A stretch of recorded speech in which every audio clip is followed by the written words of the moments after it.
আসসালামু আলাইকুম ওয়া রাহমাতুল্লাহ। আজকে আমি আপনাদের মাঝে খুবই গুরুত্বপূর্ণ বর্তমান সময়ের একটি আমল শেয়ার করব, যা রাসেল ভাইপারস বা অন্যান্য বিষাক্ত প্রাণী যে কোনো সাপ থেকে মুক্তি পেতে আপনাকে সাহায্য করবে। সুপ্রিয় দর্শক মণ্ডলী, কেন হযরত নূহ আলাইহিস সালামের নাম শুনলে পৃথিবীর সকল সাপ বিচ্ছু সবাই ভয় পেয়ে যায়? আজও উম্মতে মুহাম্মদী তথা রাসূল সাল্লাল্লাহু আলাইহি ওয়াসাল্লামের উম্মতেরা ও রাস্তাঘাটে যেখানে সাপ বিচ্ছু দেখবে, হযরত নূহ আলাইহিস সালামের প্রতি এক বিশেষ দোয়া করা মাত্রই সাপ বিচ্ছু সাথে সাথে দূর হয়ে যাবে, আর কাউকে আক্রমণ করতে চাইলেও আর আক্রমণ করবে না। এই আমলটি খুবই পরীক্ষিত একটি আমল। সুপ্রিয় দর্শক মণ্ডলী, এর পিছনে একটা অদ্ভুত চমৎকার ইতিহাস আছে। তাহলে চলুন আমরা ইতিহাসটা একটু জেনে নেই। কেন হযরত নূহ আলাইহিস সালামের নাম শুনলে সাপ বিচ্ছুরা ভয় পেয়ে যায়? ইতিহাস থেকে জানা যায়, আল্লাহর পয়গম্বর হযরত নূহ আলাইহিস সালাম তার কওমকে দিনের পর দিন আল্লাহর পয়গম তথা দাওয়াত দিতে থাকেন এবং তাদেরকে নসিহত করতে থাকেন, তারা যেন একে অন্যের প্রতি জুলুম না করে এবং এক আল্লাহর প্রতি আনুগত হয়। তারা যেন এই সকল দুনিয়াবী মূর্তি পূজায় নিজেকে ব্যস্ত না রাখে, পরস্পরের প্রতি সম্প্রতি এবং ভালোবাসার বন্ধন কায়েম করে রাখে। জাত পাত এবং বংশগত মিথ্যা ভেদাভেদ এর নামে একে অপরকে আঘাত না করে। কিন্তু হযরত নূহ আলাইহিস সালামের কওম সর্বদাই তার সাথে সর্বদাই ঠাট্টা বিদ্রূপ করতে লাগলো। কখনো কখনো তারা হযরত নূহ আলাইহিস সালামের উপর এত বেশি পাথর ছুঁড়ে মারত যে হযরত নূহ আলাইহিস সালাম কয়েকদিন পর্যন্ত পাথরের নিচে চাপা পড়ে থাকতেন। তারপর দু একদিন পর যখন তার জ্ঞান ফিরে আসতো, একটু একটু করে তিনি নিজের শরীর পাথরের নিচ থেকে বের করে নিয়ে আসতেন এবং অসুস্থ হওয়ার পর পুনরায় তিনি আল্লাহর দ্বীনের দাওয়াত দেওয়া শুরু করতেন। এই যেন এক অসীম ও ধৈর্যের অধিকারী ছিলেন আল্লাহর পয়গম্বর হযরত নূহ আলাইহিস সালাম। এইভাবে 950 বছর পার হয়ে গেল। সবশেষে আল্লাহর নবী হযরত নূহ আলাইহিস সালাম দুহাত তুলে আল্লাহর কাছে দোয়া করলেন। তিনি আল্লাহর কাছে প্রার্থনা করলেন, হে আল্লাহ, আমার এই উম্মত কখনোই হেদায়েত পাবে না। আমার কওম তোমার আযাব এবং শাস্তির কথা শুনে ঠাট্টা বিদ্রূপ করে। এদেরকে তুমি তোমার আযাব দর্শন করাও, এদেরকে দেখিয়ে দাও তুমি কতটা ক্ষমতাবান। প্রিয় দর্শক, বলা হয়ে থাকে 950 বছর পর আল্লাহর নবী নূহ আলাইহিস সালাম এতটাই রাগান্বিত হয়েছিলেন যে পৃথিবীর ইতিহাসে কোনো নবী এত রাগান্বিত হননি। এত কষ্ট, এত অত্যাচার সহ্য করার পর আল্লাহর নবী হযরত নূহ আলাইহিস সালামের পিঠ যখন দেয়ালে ঠেকে গিয়েছিল, এত ভয়াবহ আযাবের জন্য তিনি আল্লাহর কাছে দোয়া করেছিলেন, তার কওমের প্রতি আল্লাহর আরশ কেঁপে উঠেছিল। সাথে সাথে এই দোয়া আল্লাহর দরবারে কবুল হয়ে যায়। অতএব হযরত নূহ আলাইহিস সালামের প্রতি আল্লাহ তাআলার পক্ষ থেকে নির্দেশ হলো, হে নূহ, তুমি একটা বিশাল আকারের নৌকা তৈরি করো, আর সেই নৌকায় পৃথিবীর সকল জীবজন্তু পশু পাখি হতে এক জোড়া করে তুমি তোমার নৌকায় উঠিয়ে নাও। আর যেই সকল আদম সন্তান তোমার প্রতি ঈমান এনেছে এবং আল্লাহর একত্ববাদে বিশ্বাস স্থাপন করেছে, তাদেরকেও তুমি উঠিয়ে নাও। ইতিহাস থেকে জানা যায়, নৌকা তৈরি শুরু থেকে হযরত নূহ আলাইহিস সালাম ছিলেন খুবই রাগান্বিত অবস্থায়। আল্লাহর নবী হযরত নূহ আলাইহিস সালামের চেহারা থেকে 950 বছরের ধৈর্য সহ্য সব হারিয়ে গিয়েছিল। তিনি প্রচন্ড রকমের রাগান্বিত ছিলেন। যদিও তার কওমের লোকেরা এই নৌকা নিয়ে ঠাট্টা বিদ্রূপ করত, এদের অনেকে আবার ঠাট্টার ছলে সেই নৌকার কাছে এসে নৌকায় উঠতে চাইত। আল্লাহর নবী হযরত নূহ আলাইহিস সালামের সামনে যখনই তারা এই কাজ করতে চাইত, হযরত নূহ আলাইহিস সালাম তাদের বিরুদ্ধে কঠিন অ্যাকশন গ্রহণ করতেন। এদের মধ্য থেকে অনেকে আবার হযরত নূহ আলাইহিস সালামের নৌকার উপরে গোপনে মল ত্যাগ করেছিল।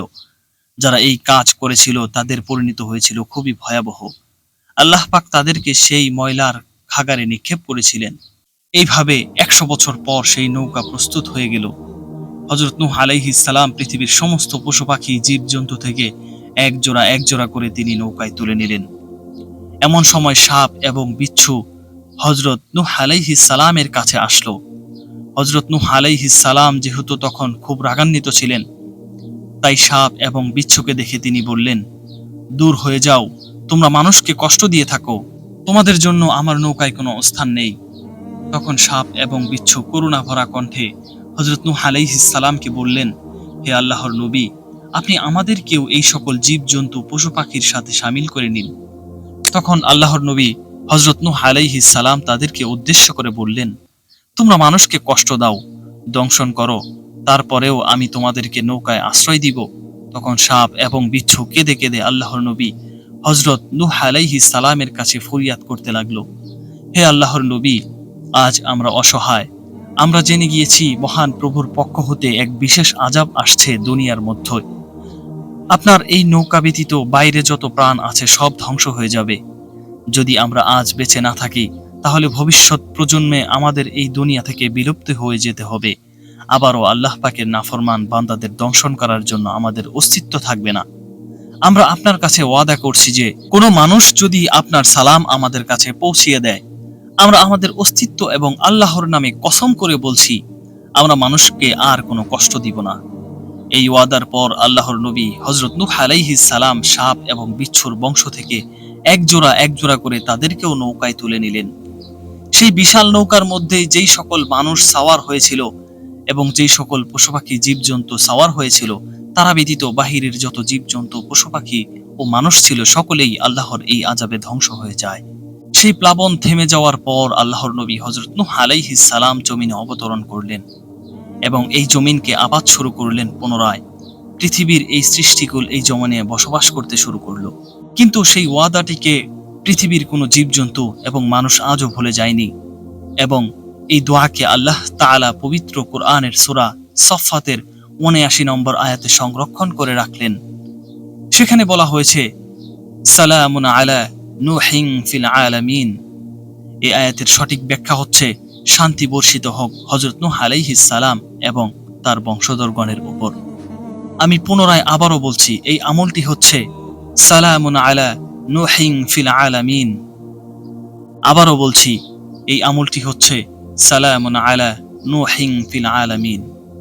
আজও যদি কোনো মানুষ বনে জঙ্গলে রাস্তাঘাটে যেই কোনো জায়গায় কোনো সাপ বিচ্ছুর আতঙ্কে থাকে, তারা যদি চায় সাপ বিচ্ছুর হাত থেকে নিরাপদে থাকতে, তখনই এই সকল হিংস্র জানোয়ারের মুখোমুখি হওয়া থেকে বিরত থাকতে একবার শুধু দিল থেকে জোরে জোরে পড়বে সালামুন আলা নূহিন ফিল আলামিন।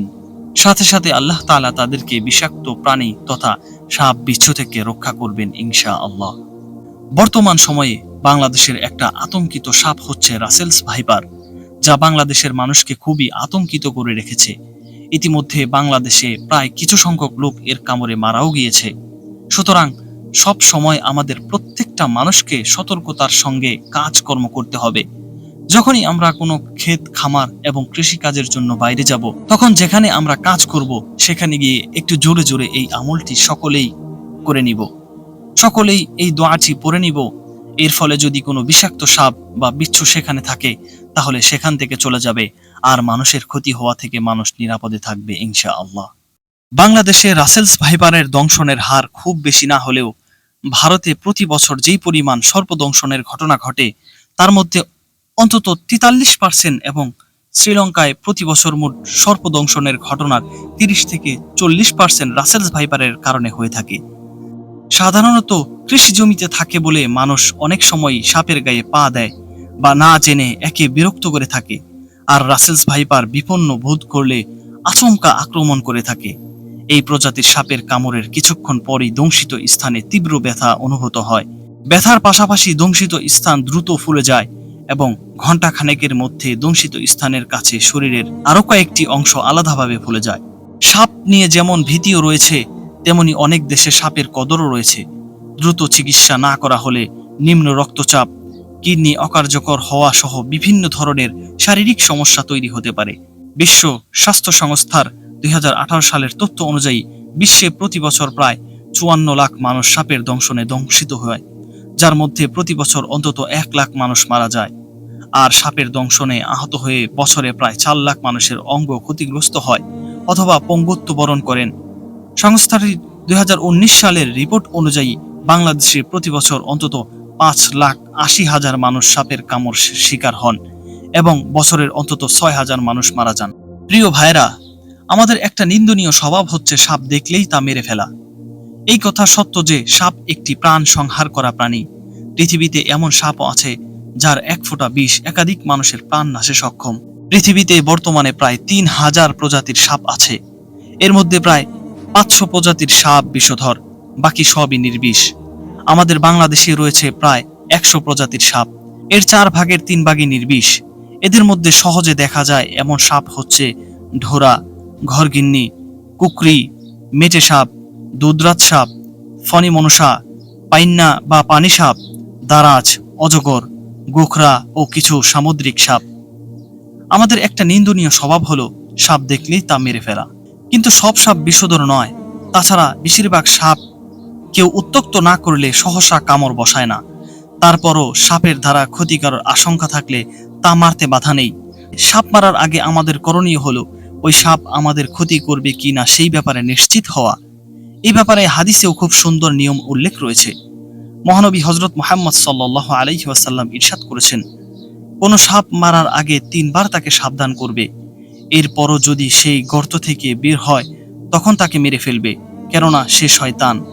হযরত সালিম রাহিমাহুল্লাহ তার পিতা থেকে বর্ণনা করেছেন, রাসূল সাল্লাল্লাহু আলাইহি সাল্লাম বলেছেন, তোমরা সেই সাপকে মারবে যার পিঠে 2টি সাদা রেখা আছে এবং যার লেজ নেই, কেননা এরা বিষধর হওয়ার কারণে দর্শন শক্তি বিনষ্ট করে দেয় এবং গর্ভস্থিত সন্তান ধ্বংস করে দেয়।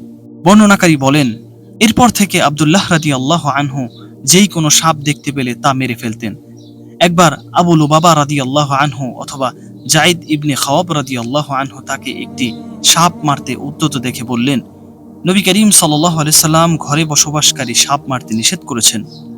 অনেক সময় সাপের রূপ ধারণ করে নেককার জিনরা বিচরণ করে থাকে, যেমনটি হাদিস থেকেও জানা যায়। হযরত ইয়াজিদ ইবনে মাওহাব রাহিমাহুল্লাহ আবু সাঈদ রাদিয়াল্লাহু আনহু থেকে বর্ণনা করেন, তিনি বলেন, একদা আমি আবু সাঈদ খুদরি রাদিয়াল্লাহু আনহু এর কাছে এসে বসি। এই সময় আমি তার চৌকির নিচে কিছুর আওয়াজ শুনতে পাই। আমি তাকিয়ে দেখি যে একটি সাপ। তখন আমি দাঁড়ালে আবু সাঈদ রাদিয়াল্লাহু আনহু জিজ্ঞেস করেন, তোমার কি হয়েছে? তখন আমি বললাম, এখানে একটা সাপ আছে। তিনি বললেন, তুমি কি করতে চাও? তখন আমি বললাম, আমি তাকে মেরে ফেলবো। তখন তিনি তার বাড়ির একটি ঘরের দিকে ইশারা করে বললেন, এখানে আমার চাচাতো ভাই থাকতো। খন্দকের যুদ্ধের সময় সে রাসূল সাল্লাল্লাহু আলাইহি সাল্লামের কাছে ঘরে ফিরে যাওয়ার জন্য অনুমতি চায়, কেননা সে তখন নতুন বিয়ে করেছিল। তখন রাসূল সাল্লাল্লাহু আলাইহি সাল্লাম তাকে অনুমতি দেন এবং বলেন, তুমি তোমার হাতিয়ার নিয়ে যাও। সে নিজ ঘরে ফিরে তার স্ত্রীকে ঘরের দরজার উপর দাঁড়িয়ে থাকতে দেখলে তার স্ত্রীর প্রতি কলম দিয়ে ইশারা করে। তখন তার স্ত্রী বলল, তাড়াহুড়া করো না, এসে দেখো কি যেন আমাকে ঘর থেকে বের করে দিয়েছে। তখন সে ঘরে ঢুকে একটি কিসুত সাপ দেখতে পায়। সে তাকে বল্লম দিয়ে হত্যা করে এবং বল্লমে তার দেহ ফুঁড়ে বাইরে নিয়ে আসে। বর্ণনাকারী বলেন, আমি জানি না এরপর কে আগে মারা গিয়েছিল, লোকটি না সাপটি। তখন তার জাতির লোকেরা রাসূল সাল্লাল্লাহু আলাইহি সাল্লামের কাছে এসে বলেছে, আপনি দয়া করুন যাতে আমাদের সঙ্গী বেঁচে যায়। তখন রাসূল করিম সাল্লাল্লাহু আলাইহি সাল্লাম বললেন, তোমরা তার মাগফিরাতের জন্য দোয়া করো। এরপর তিনি বলেন, মদিনার একদল জিন ইসলাম গ্রহণ করেছে, তাই তোমরা যখন তাদের সাপ কাউকে দেখবে তখন তাকে 3 বার ভীত প্রদর্শন করবে, আর বের হবে না, অন্যথায় মারা পড়বে। এরপর যদি সে গর্ত থেকে বের হয় তখন তাকে মেরে ফেলবে। তাই আসুন সাপ দেখা মাত্রই না মেরে নবীজির এই হাদিসের অনুসরণ করি, যথাযথ এদেরকে উত্ত্যক্ত না করি, সাপকে সাপের মতোই বেড়ে উঠতে দেই, কারণ এরাও আমাদের জীববৈচিত্র্যের অন্যতম অংশীদার। পরিবেশ রক্ষায় এদের ভূমিকাও অনস্বীকার্য। তাই আমরা যখনই কোনো কাজে যাব তখনই জোরে জোরে আজকের বলে দেওয়া এই আমলটি আমরা আমল করে নিব। এর ফলে চন্দ্রবোরা এবং অন্যান্য প্রজাতির যত বিষাক্ত সাপ রয়েছে সকলেই সেখান থেকে চলে যাবে। আজকে এতটুকুই, দেখা হচ্ছে অন্য আরো কোনো ভালো একটি ভিডিও নিয়ে আপনাদের মাঝে আমি হাজির হব ইনশাআল্লাহ। আল্লাহ হাফেজ। আসসালামু আলাইকুম ওয়া রাহমাতুল্লাহ।